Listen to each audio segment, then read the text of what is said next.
Greetings, everybody. It's Tom here, and I'm sitting next to Werner.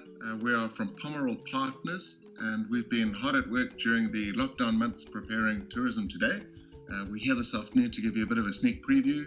There's a big team behind this, which are looking after all of the finishing touches, but we thought this would be a great opportunity to show you what we've been up to. In case you're wondering, in terms of background, Werner and I both come from the lodge industry. We left several years ago and have been working in business intelligence, but are now back working in the lodge industry with business intelligence. So a nice sort of circuitous route. So we're going to take you on a sneak preview. We're going to start by looking at one of the sales and travel movements, which is on what we call Tier 1 of the Tourism Today app.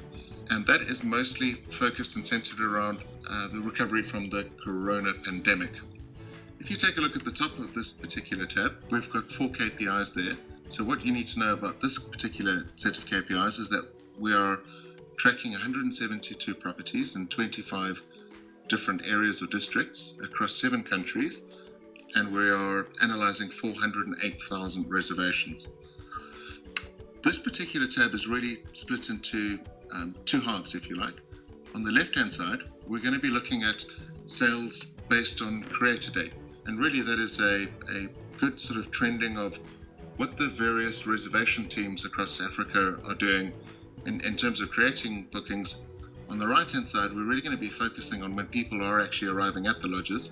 At the top of these charts, we've got some bar graphs. Date selections here are May, June, and July. So what we're looking at is we're looking at the booking behavior in May, June, July 2020, and we're comparing it to the booking behavior in May, June, July 2019. And in these particular instances, we're looking at all reservation statuses. You can see that May, there was 28,729 bed nights created. That was for 2020.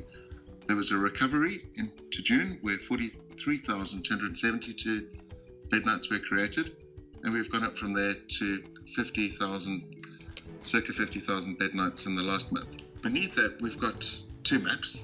On the left-hand side is all based on the destination country. What we've done here is we've looked at the absolute volume change in bed nights of bed nights that were booked in the last 30 days compared to bed nights that were booked in the 30 days before then. So here, if we hover over the map, you can see that there were 2,926 more bed nights booked in July than there were in June. Now, the countries that have a positive volume change will be in blue, and the countries that had a loss in volume will be in red. On the right-hand side, we're going to look at volume change based on the source country. Blue is an indication of a positive volume change. Red is an idea of contraction. And for those of you that prefer to look at raw numbers rather than visuals, we do have a matrix view available here, and Werner's going to click on the matrix view. And so this is pretty much the same sort of data, but we've got numbers, and we've also given you the ability to drill into some of these numbers. So for Tanzania, for example, Werner's going to click on the drop down. These graphs are also responsive, so we have the ability to select any one of these particular fields. So we're going to select on the Serengeti, for example, and on the right-hand side where the source country is, you'll immediately be able to see which source countries are fueling the 35.77% increase in bed nights for the last 30 days over the 30 days before that. For example, you can see that New Zealanders appear to be booking the Serengeti again. You'll see that the US, for example, booked significantly less than the right-hand side of the sales and travel movements page, which is very much focused on when guests actually travel. We're going to start with the bar chart above the map, and that has an in-depth view of bed nights that have been confirmed for travel in the next 12 months with a comparison of what happened 12 months before that. Looking underneath that, we do pretty much the same as we did on the left-hand side of the page. We've got maps that show you the absolute volume change. So looking at that map over there, anything in blue means there were more bed nights traveling in the last 30 days than there were in the 30 to 60 days before that. And you can see that Kenya and Tanzania had more traveling last month.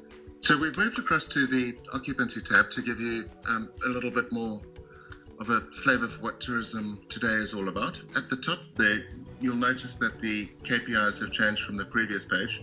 Here we're looking at the number of travelers from the number of source countries for how many bed nights and the average number of travelers per booking. So here, for example, we've got 85,000 travelers coming from 64 different countries around the globe for 306 bed nights, and the average number of travelers per reservation is about 2.5. On the left-hand side, we've actually got a filter employed here. This particular filter is looking at everything that's happening in 2021. So I'm going to get Bernard to click on 2020 there, and you'll notice that the KPIs at the top there have changed. So the main bar graph that leaps out with all the blue are the confirmed and provisional occupancies based on travel date for 2021. And you can see that we've got Jan stretching all the way through to December 2021. So I'm going to draw your attention to some of the filters on the left-hand side, where we've got destination country, destination area, and the yield brackets between $0 and $500 a night. Those that sell their bed nights at between $500 and $1,200 a night, and those that are more expensive than $1,200 a night. So for example, if your hotel fits into the $500 to $1,200 a night bracket and you select on that filter, you're now going to be looking at the occupancies for all of those hotels that sell their bed nights at between $500 and $1,200 a night. And if we have a look at Kenya, for example, now we're really looking at the occupancies for all of the lodges in Kenya that fit in the $500 to $1,200 a night bracket.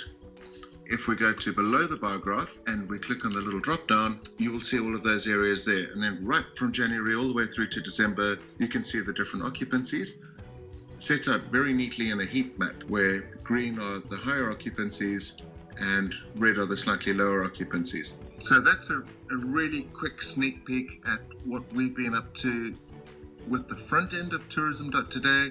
We're really excited to get as many of you as we can onto here and to see if this can't help make a change, optimize and improve your revenues.